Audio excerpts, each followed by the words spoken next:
Hello, and welcome to Coffee Time. Coffee Time is a space where magical humans come together for some real talk, strong coffee, and powerful introspections on whatever is top of mind right now. My name is Natalie, and I am your host for this channel and today's super exciting conversation. The idea behind Coffee Time is that you are in your favorite coffee shop, maybe cozied up with a book, and you begin to listen in on an intriguing conversation between folks at the next table over. For that reason, there is no big introduction. We absolutely let the conversation speak for itself. And if you do want to know more about these special guests following today's episode, I invite you to check out the show notes for more details. So, on that note, let's dive right in. How's it going? Good. How are you doing?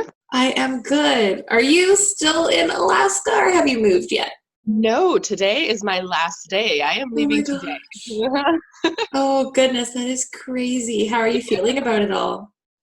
Good. It is, it's just like with any move. You kind of do that whole like, oh, I'm so sad to be leaving, the wonderful people that have impacted my life, but I know that it's time to move on. So it's kind of like, that bittersweet, pull and tug against, just like, oh, I want to stay because it's fun, but I know this isn't where I'm meant to be. So, but no, I'm really excited. Still got a lot of cleaning to do. I'm sitting in my cabin, like half cleaned, mostly packed. Like, Yeah. I'll get it done. You always do. Mm-hmm. And are you going to, is it Montana? Yes. Yeah, okay. Yep. Mm-hmm. Oh, that's awesome.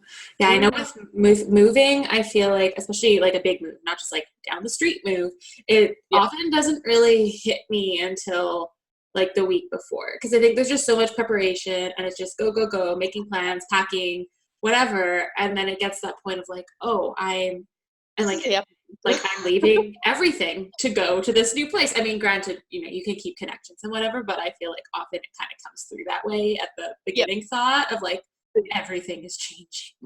Yeah, like the drama ensues in your head. You're like, oh my gosh, like I'm not going to see these people. All this is happening. It's done. It's gone. And then you're like, but wait a minute, to let me just dial that back in. And I'm excited for you. I mean, I was commenting in our messages, I feel like you've just lived in really cool places. So yeah, that's yeah.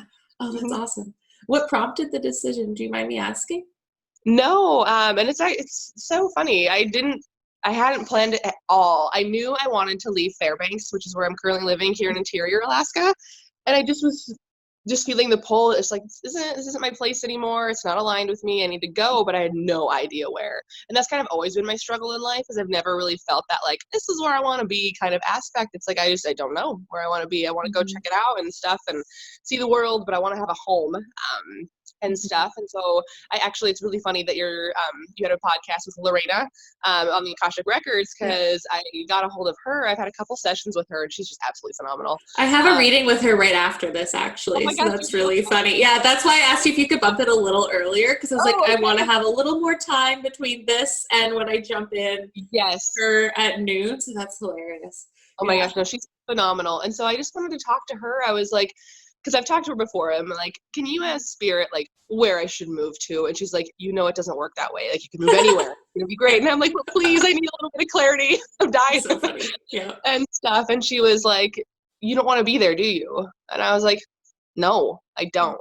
I was like, there was another place in Alaska I was considering moving, and just because it was easy, I was like, I could move down the road. Yeah, and that's easy. Because moving back to Montana is hard. Moving up to Alaska is hard. It's an isolated place, and it's a bitch to move. And being lazy.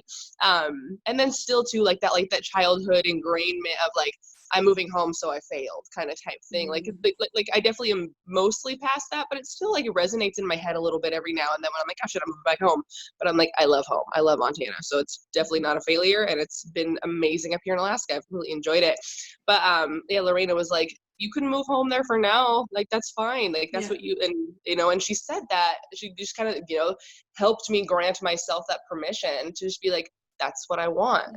And it was so funny because all the other times in my life that I've moved or made, those big life changes, it's been kind of that like, like shock to the system, like, chills down the spine, all of the things. And that's amazing. It's how it's supposed to be, depending on how you, kind of take those intuitive hits and stuff. But when that came up, it was this calm, cool, collected, like universal confidence of just like, here you go. well, duh, this is where you're supposed to be. You knew this, and you didn't want to accept it yet. And so she was very instrumental in helping me accept that. So yeah, I cannot thank Lorena enough for that. Yeah, I'm the same with that. Like, there's sometimes the initial like knee-jerk reaction might be what I meant to follow through on, but I'm the same where, like, at least for me, that truth, that calm is what comes before I can actually engage in it. And that's how I know, like, this is the thing. Yeah. It's like my gut and my heart feel it first, and then my head's like, are you sure? Are you sure? And you're like, oh shit, am I sure? And yeah. Because I was, I know that reindeer things, and I was just feeling, so heart and soul pulled to stay with them.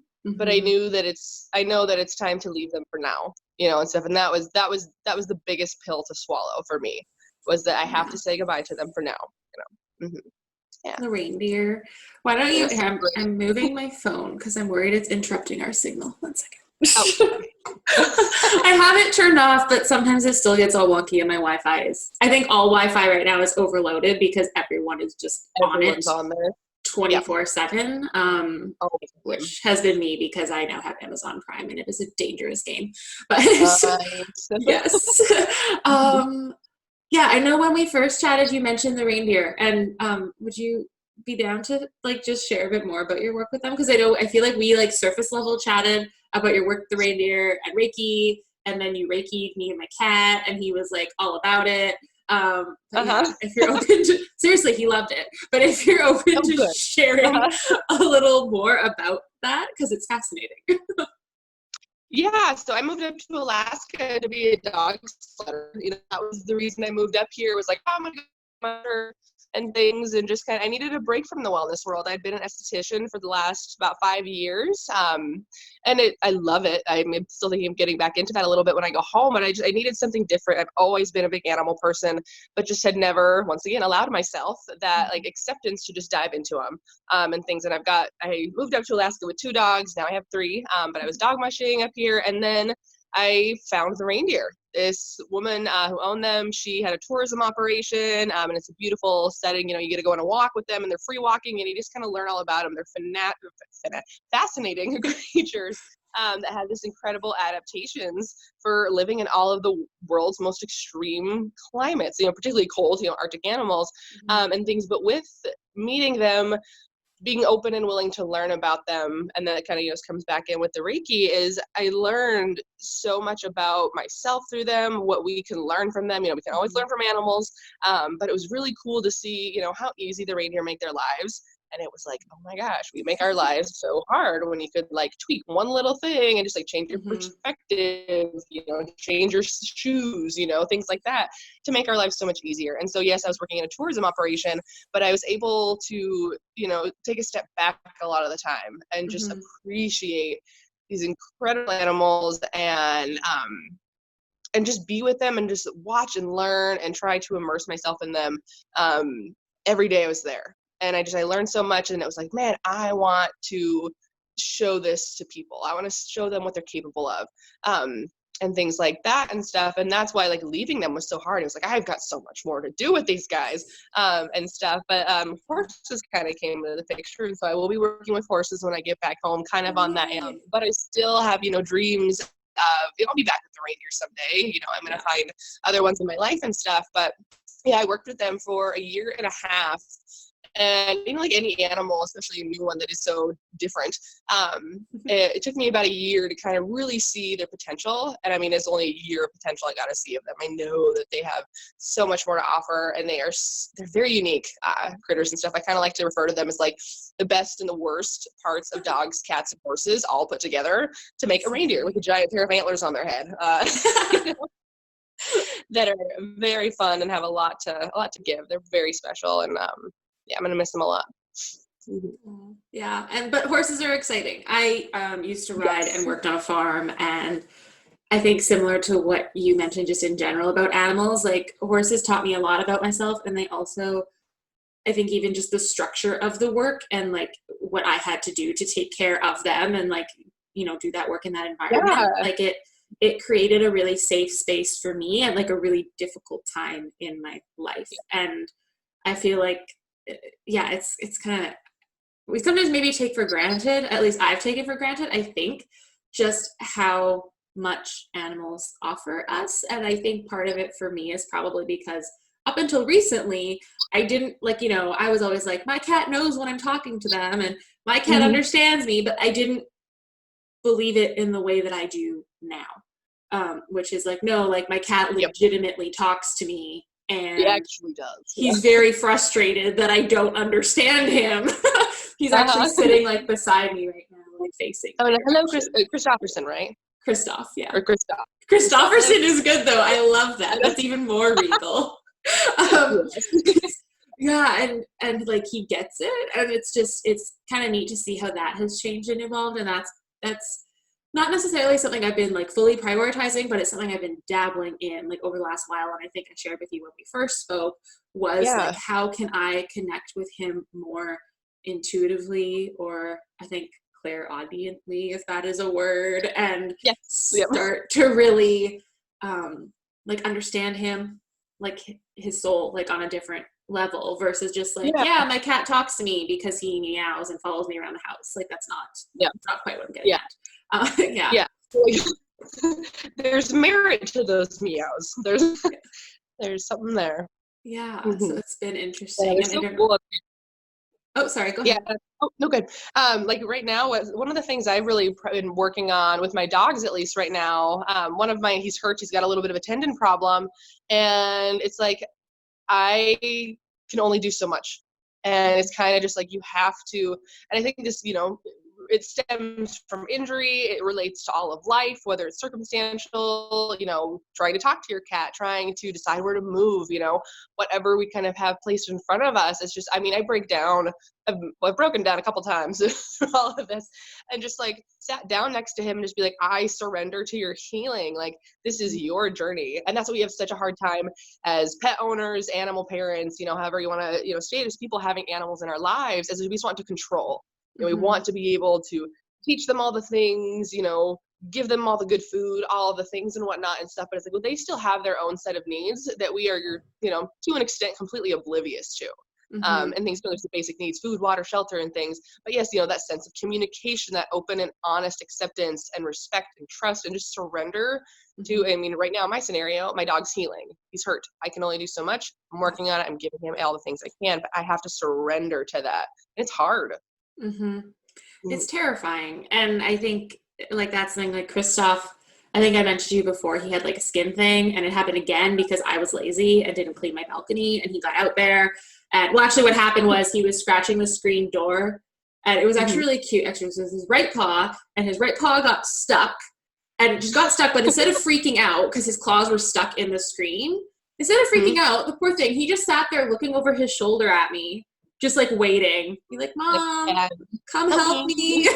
Yeah. But then he got the pollen on I was gonna say his hand, and and had this crazy allergic reaction again. And now he's on pills, and that was the big thing for me. Was it absolutely like I think what you're talking about is finding that balance of like just letting him live his life, and like when do I need to intervene from like, in this case, a like more Western medicine veterinary perspective, because he needed some of that. And that was really difficult because I think for me, through all this, because I just love him so much, is the constant fear that I am going to do the wrong thing. And it's going to be my fault that something goes wrong. And I know that's like a whole lot of pressure to put on myself, but I feel like when you love an animal, like so unconditionally, like it's hard not to feel that way because like we have a responsibility to them, right? And that's been something I'm trying to learn, to be more gentle with myself while still taking care of him, but it is like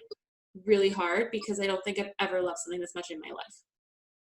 Yep, exactly. And then too, especially like with like their needs, like when it does come to like allergies or injuries or things like that, it's like they can't tell us what's wrong. They can't tell us where they're hurt, but they can if we listen. And it's just, like you've been working on just like that extra step and barrier kind of more than anything, like just through your own self, breaking down those barriers that we've put up that, animals can't talk, and kind of breaking that down. It's like, oh, but they can, and they do. And, just gotta figure that out. Yeah.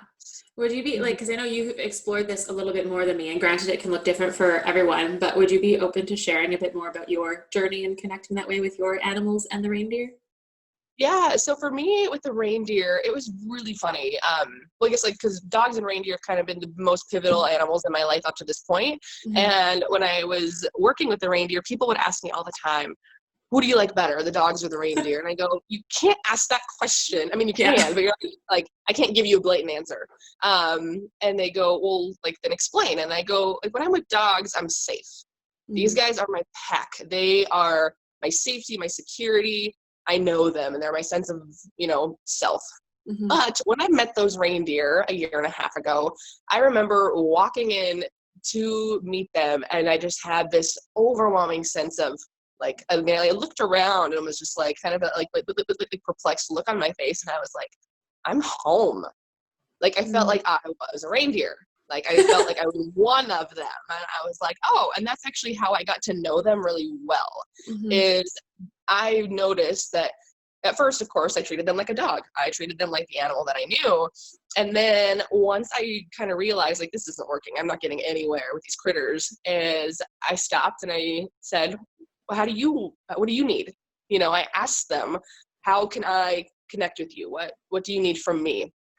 And it was just kind of this clear, like, be like us, and I was like, oh, okay. So the more reindeer I act, granted, I don't have 4 legs or antlers on my head, but they're very body language based. They're very energetically aware. They know where I'm looking. They know where my shoulders are, what I'm giving off, things like that, where I poise my head.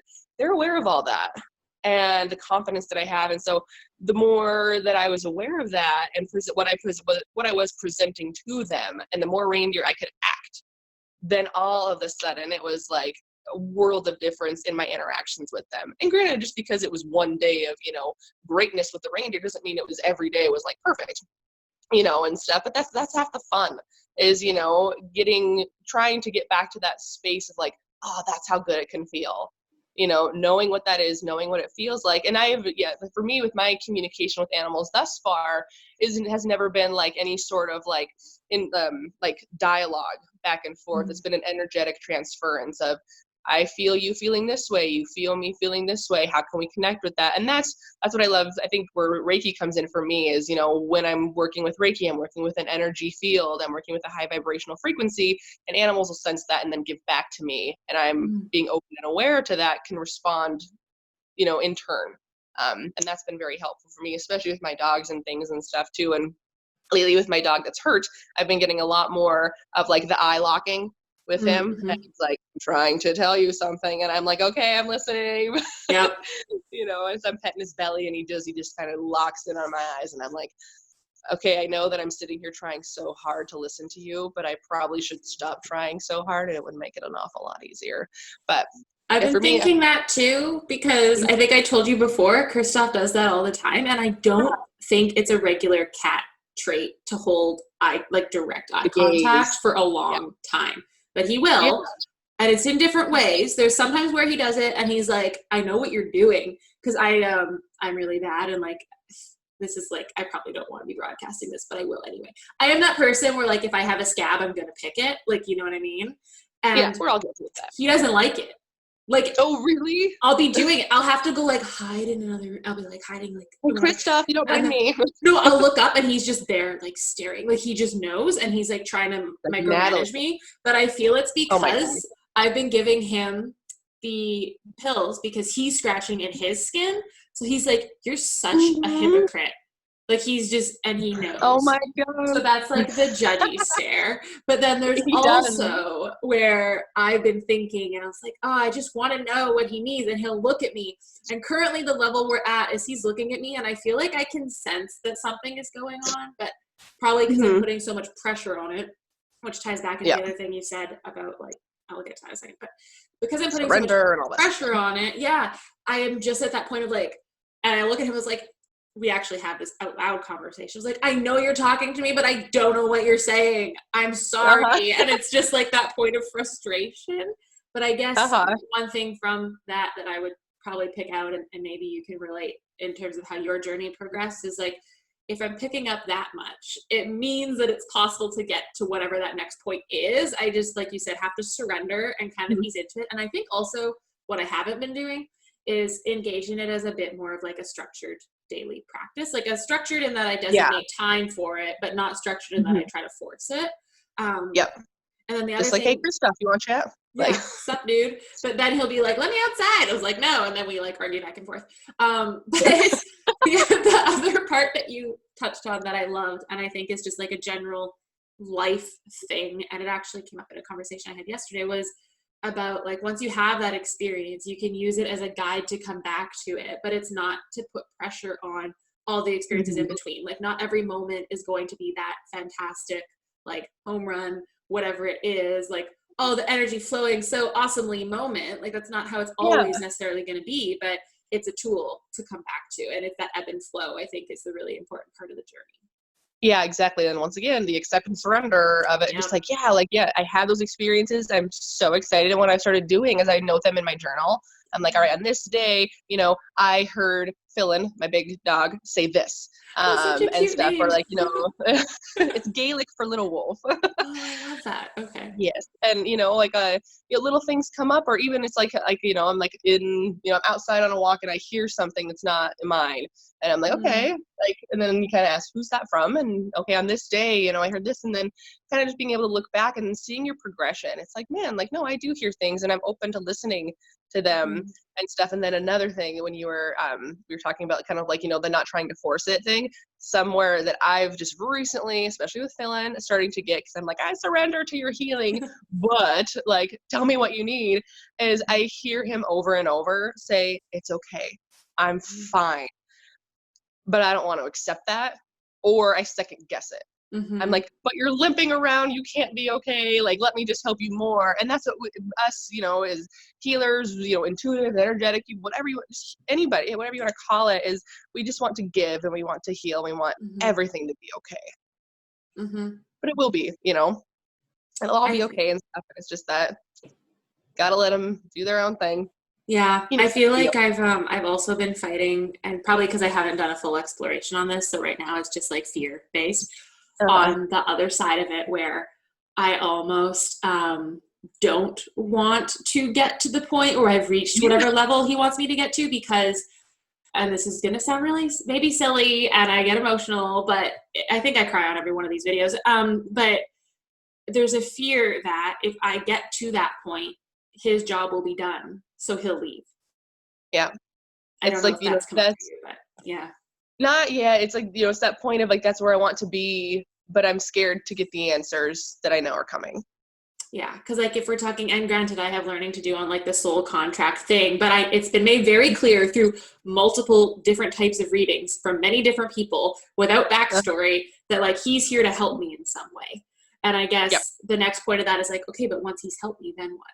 And so a lot of the time when we're talking, I think I'm just giving him that look of like, what are you doing? And he's trying to be like you said, like he's trying to be like, it's okay. Like that's the look I get from him, is like, comfort. I can't quite interpret it yet, but so far there's just a like, oh, I think that's what this is.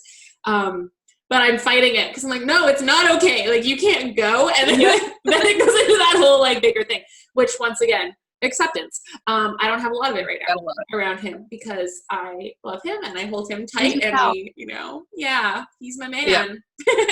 Yeah. I think he might also, I might ask today in my reading if he was like my grandparent in a past life, because I'm kind of curious if he has been a non animal, like if he has been a human animal at some point. I'm curious. Yeah.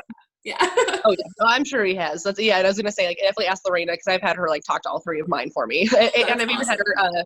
I've had her talk to the reindeer too, and it's magical. That is so cool. Yeah, I'm really excited.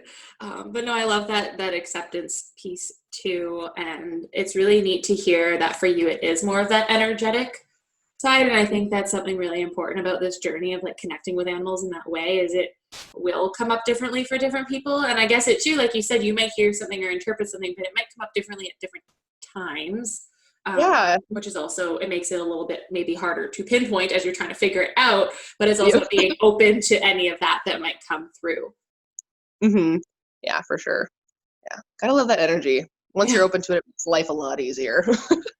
Right? Yeah. I'm trying to still figure it out because I'll be honest, the Reiki thing to me is still a little bit like this elusive thing that I can't quite understand. Yeah. And I think for me, the big block around that, when someone mentioned to me to try to engage something similar to it, was like visualizing energy as a color didn't make sense. I don't know if you have anything to say on that in terms of your own personal experience. But. Yeah. So, I mean, for me, it's a feeling. I don't see energy, I feel it, Mm-hmm. but sometimes I see it.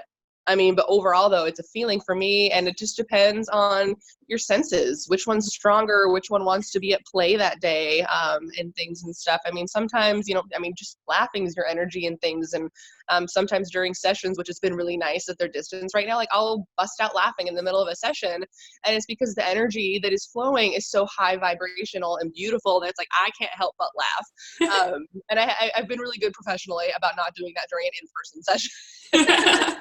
But I'll get these big grins across my face and stuff. But I think, as far as energy and, people saying, oh, visualize it this way and stuff, it's just a matter of what works for you. Mm-hmm.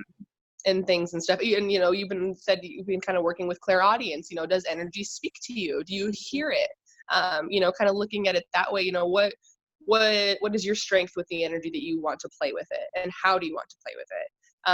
I do a lot of visualization of it sometimes, like, I'll see it in my hand and I'm like, oh, like, look at my little sorceress hands, and I kind of play and like mess around, and it's just fun, and stuff. And doing it with the animals is really, that was one of the things. A lot of times, sometimes when I, the self-doubting times in your life where you're like, I can't channel this shit. Like, what the hell, you just have this confidence times they knock you down and stuff. And I'll be doing it on the dogs or whatnot. And, I'm not even touching them. And, the dog turns and looks at me and it's like, what are you doing? And, my dog Tonks, she loves to like grab my hand with her mouth and like pick it up and like move it and stuff. She's like, where is this coming from? And I'm like, and then that's what I love about them, is that for as much doubt as we can kind of give ourselves trying to communicate with them and stuff, or like, the resistance and lack of acceptance, is when we just are open and honest with them, they give us just what we need, and vice versa. And stuff. So that's what they've been, my biggest confidence boosters in my life, especially when it comes to energy and things and my confidence around it. And stuff, because I still am so early in my journey, like, I'm being a healer and working towards, the things that I want to get to and stuff. And so, yeah, in those early stages, and even until, forever, it's like, the confidence wanes every now and then. And stuff. Yeah, sorry, going all the way, pivoting back to that, like, I think for you, with like the Reiki and stuff, and kind of that, like, trying to grasp the concept and understanding of it is just, spending that time to be, what is the Reiki, what is the energy, look, feel, see, hear, taste, smell like to you, playing with your senses, asking, if you get another Reiki session, which I'm always happy to do more for you, that's something you can go into before a session, is you tell your higher self, your spirit guides, your guardian angels, hey, can you help me taste the Reiki today? Can you, I want to, hear the Reiki today. I want to hear it. I want to, play with it that way, because energy will play with you, and stuff. And it'll definitely gift and grant you what you're looking for, if it's, in your highest self. Sometimes it can kind of play with you and stuff. But I think that would be a good tool and practice for you, is just, I want to just play with your senses. That is a really cool idea. You also made me think of that Taste the Skittles commercial, and I feel like there needs to be some weird spiritual enlightenment Taste the Reiki meme made after this video. Come up with one. I've been working on my Photoshop skills, so like it could happen. Ooh, very nice. Okay. Very awesome. slowly. Reiki is like a rainbow of energy, so it's right. I think that'd be hilarious. I'll see what I can come up with, but yeah. I love that idea of just inviting in that exploration and kind of dabbling in those different areas and seeing what comes up. And I think that really points back to as well what you said about just like, even once you've experienced it, just allowing that journey to flow naturally. And I think taking like acceptance, but more explicitly. Oh, Siri just thought I was talking to her. Siri, excuse us. Thank you, energy, for asking That's really funny. to join this conversation. It was really weird. She's like, just a second. I was like, you just a second. Wait a minute. And I mean, it makes sense because it's the opposite, but I feel like sometimes using the more direct language can have a bigger impact. So it's like, don't judge the experience, right? Because like I could say like, yeah, have acceptance, but for me, sometimes pointing to the actual thing I want to avoid can be more Yeah. constructive, if that makes sense. I think there's different contexts where it might be useful or Ooh, not. for sure. So Yep, like just saying, changing up your word choice. Yeah. yeah. I like Um, and I think that is the thing that has held me back. But I know I've been doing this, as you can tell, I'm in a very like self-reflective stage of this journey of like this Oh, energy stuff yes. and the whatever, and it's interesting and I'm all over the map. So I'm just like learning from the people and like, engaging in sessions like the one you gave, which was so awesome. And thank you again for that. It was so You're very cool. welcome. And yeah, like I said, Christoph just like soaks this stuff up. But I think you mentioned that too, that he was very like, I'm gonna tell you what I need. You're gonna do the Yeah. thing. He's like, I've been around for a while. I got this. Yep. And I've been reflecting a lot on experiences I had growing up, that potentially pointed to some sort of ability that I might have, like a clairaudience or something. But at the Hmm. time, I didn't know how to interpret that as something other than being terrifying. And I don't Yep. know if you've had something similar to that happen, but I'd love to hear a bit about like what was your, because I think it's really cool to talk about now and like what it looks like day to day and all of this. But I think the question that I'm having and that I have a lot of people and probably other people are thinking is like, okay, but like how on earth did you just decide like I can feel energy and I'm gonna do this thing? Like where does that come Yeah. So as a kid, I was very touch based, skin to skin contact, a big hugger and things. I would give my mom and like sisters massages all the time. Like I'd walk up to them like as like a, 3, 4, like very young age, like, can I massage your feet? Can I touch? And things and stuff. And actually this is one of the things when and it's not, not everyone can come up with it, but I go think real far back. Can you come up with your very first memory ever? And usually it's around like 2 years of age approximately, it's different for everybody. But and then two, once again, this was my journey, so different for everybody. But my very first memory ever that I can think of is me touching my mom's cheek, like walking up to her, she was crying, and I went, "Don't be sad," and I like stroked her cheek. from? I was adorable. And and it's funny because like looking back, like I've had dreams about it. I've like talked to my mom. She's like, no, that's exactly what happened. But I just like can like see my hand like going up to her cheek and touching and caressing. And so like I'm seeing the touch, I'm seeing the compassion and the empathy that I want her to feel better. And so it's like, well, oh, like my very first memory is of wanting to help someone feel better through touch. Mm-hmm. Um, and then as I got older, I thought that was going to be me being a physical therapist. I thought that's the realm I was going to go, things like that and stuff. But dropped out of college after 2 years, so that didn't happen. But I realized I had a couple different, early emotional traumas in life and things. People dying in car accidents and kind of all these other things where it's just like, oh my God, like a lot of really shitty stuff's happening and things, and how am I going to deal with this and whatnot. And then I actually got at 16 years old diagnosed with celiac disease, which I learned later once I kind of started getting into more like the yoga realm and things like Mm-hmm. that, was your sacral chakra it's been out of whack for basically since your incarnation into this life. And it is, at the pinpoint of, that emotional trauma that sets you over the edge, is that your body gets made aware of it finally, and all of this pain just gives you that light turns on, and it's pain and it doesn't feel good. And so once I got diagnosed with celiac, it was kind of just this realm of like, I don't want to feel this way anymore. And like I thought that was normal. Like, Mm-hmm. God, that sucks. Like, and I'm sure you've experienced that as well and stuff. And it's like, I thought that was okay to live that way, to feel, sick all the time, to be sallow and pale and breaking bones all the time and being sick and not knowing what was wrong. Mm-hmm. And so I kind of reached this point of like, well, I want to know and stuff. But also like throughout my childhood, like anytime those emotional traumas did come up, I took them really hard.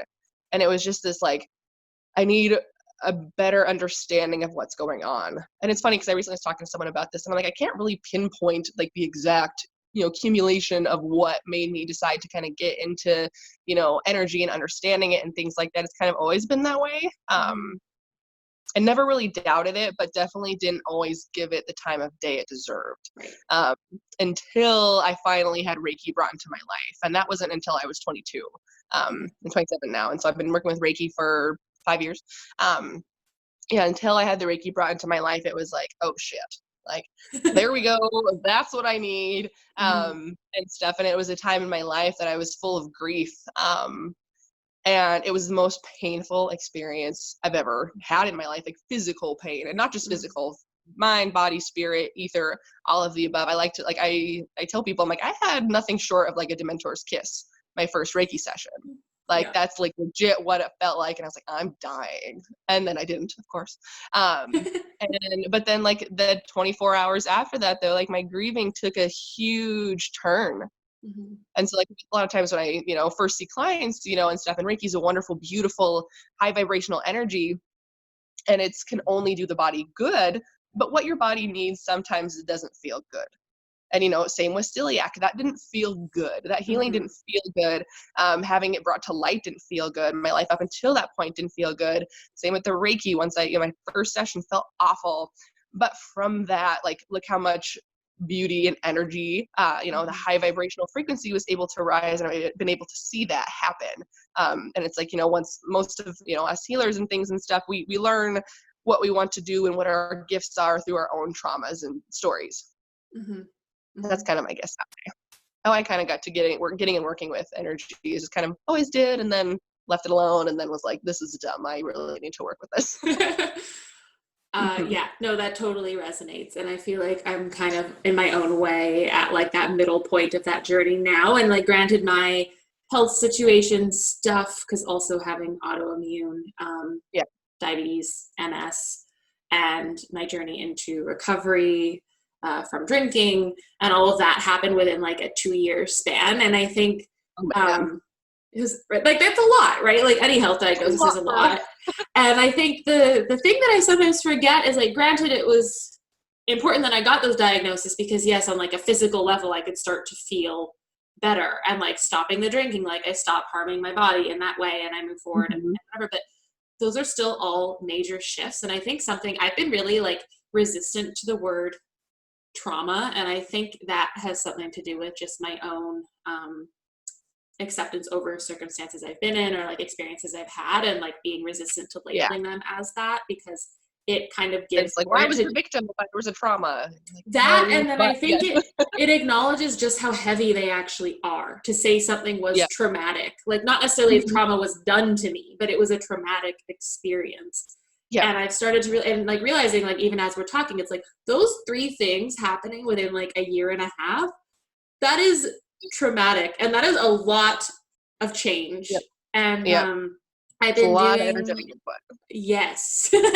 And so I think it's taken time to get to that next point that you're kind of touching on, where it's like, oh, but there's like this whole other realm I can explore and like and start to heal in and kind of experience that way. And it's taken time to get there. And I think partially because of how my journey started was with really redefining like a concept of a higher power. And for me, that does relate a bit more to like energy and how I surrender and fit in the world. And it's a much more abstract, complex concept than I hear a lot of other people talk about, but it's what works for me. But the thing with that is there hasn't really been a framework that has filled in any gaps or answered any questions or even aligned with how I articulate it for me to feel like, okay, that's what I'm talking about. Like, this is the thing.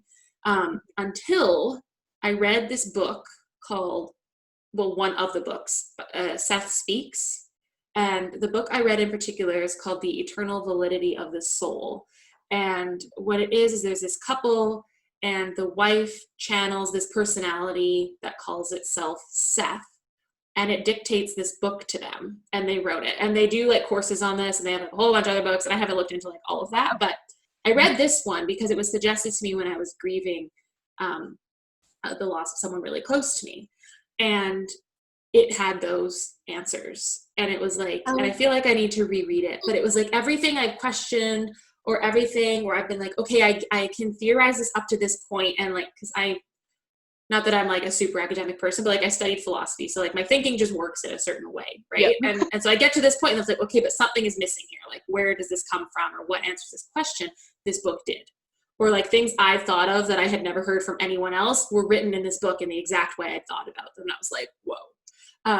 finally someone gets it, or Yeah. or someone thinks the way I do, you know. Exactly. And that, I think, is where I'm stepping into now. And it's been kind of exploring. Well, it kind of started with like dabbling in, just curious about Reiki, because it was like, okay, that's like what do they people foray into this? I don't know the word that people use. An introduction. I don't know. It's like you're stepping onto the dance floor. I like it. I never know if it's foray or foyer, and I don't think it's foyer. That's where I was before. I was in the waiting room. Okay. But now, right now, I'm like figuring it out, and I think what I've noticed is I have that click moment, right? I call it like that click moment that I think you've mentioned for yourself, come through when I'm engaging in Tantra and also reading about Akashic Records. And so I don't know what that will look like, but it seems to be that both those realms articulate exactly what I've been theorizing in my own head without any sort of like formal training on it. Yep. And so that's where I feel that like initial apprehension, like you talked about with your move, like, oh God, like, what does this mean? I'm going to go learn like genital massage. Like, I don't know how my partner's going to feel about that. Like, what are we doing here? And then there's like this spiral, and he's all like, well, I'm apprehensive, but I'll support you. And it's like, don't worry, I'm apprehensive too. And it's not happening yet, but there's like that. But then there's also like, no, but this is it. So it's not like a, do I do this? It's just like a, how do I approach this that works for me? There's something there. Yeah. Yeah, and it's so nice when you get that. And that's I was talking yesterday with a friend about this. We were talking about it in the realm of relationships, but it applies to everything, you know. Like a relationship ends, and it's like, man, like it's such it's so sad. But like, man, if it felt that good with the wrong person, I'm wrong in quotes, you know, how good is it gonna feel with like the quotes right person? And it's like same with life. Like I thought that, you know, ages 0 to 16 being completely malnourished and my small intestine eating itself felt great. I'm like, man, I'm great. I'm super athletic, all these things, whatever. But I'm like, oh my God, I'm so sick. And then, you know, going through grief and just wanting to crawl into bed and never come out, and then getting my Dementor's kiss of a Reiki session and being like, God, that was awful. But like, but I want more. No. But I'm on board. I love it. Come on, give me more. But, you know, and same like that with your, you know, kind of figuring out your own kind of philosophy and stuff on, you know, the way that the universe resonates to you is, it's like, man, if that felt good to feel, like to have it not be articulated the way I wanted it to, like, think how fucking good it's gonna feel when I finally like have that like light bulb moment, you know, or, you know, and you need to have a million more light bulb moments. And it's just like, when, you know, people talk about change and things and whatnot, and they're like, oh, I don't, you know, they, you know, don't like change or resistant to it, or just, you know, not always open and honest with themselves about it. I'm like, no, like, think of the amazing adventures and exploration you get to have because of that. It doesn't have to work out. That's fine. Like, and it's probably not. Like, you know, not in a bad way. Just like, yeah, you know, our lives aren't linear.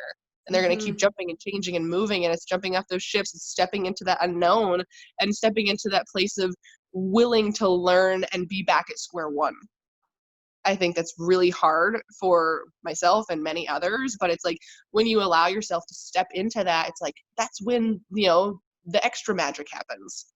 I'm like, hell, I'm going back home to work with horses. Like, I grew up, my uncle owns a cattle ranch, and like, I've spent time around horses, but it's like, I don't know anything about them technically. Like, I have no job experience with horses. I don't have any sort of resume around horses other than, you know, I worked with reindeer for a year and a half. Very different animals. You'll be fine. But it's like, like, you know, I get to be back at square one. I get to be the student again.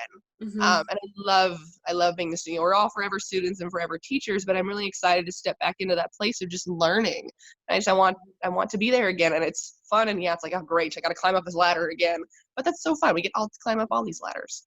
Yeah. I'm very excited for your journey with Akashic Records and Tantra. That's awesome. We'll see. Yeah, I don't know where well, in my head, it totally makes sense where they interplay. It's more just a matter of like, what will it look like outwardly as I progress along this? And like, does it integrate with my coaching? Like, I don't know. It might just be a person, like, who knows, right? But the point is more that like, I have found the thing and I had that click, so I need to explore. And I love that you mentioned the learning, because at the beginning of this year, I kind of reflected on like, not necessarily goals, we'll say like intentions for the year. And mine were more sort of like broad themes, because I don't love to put pressure on goals. And like, even if in like, business stuff, it's like, if I'm like, I need to make X amount of sales, and it just doesn't feel right to me.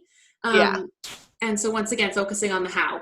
And I think there were a couple things that came up, and one was community, but the other was learning, and like being okay to step into that position of being the student.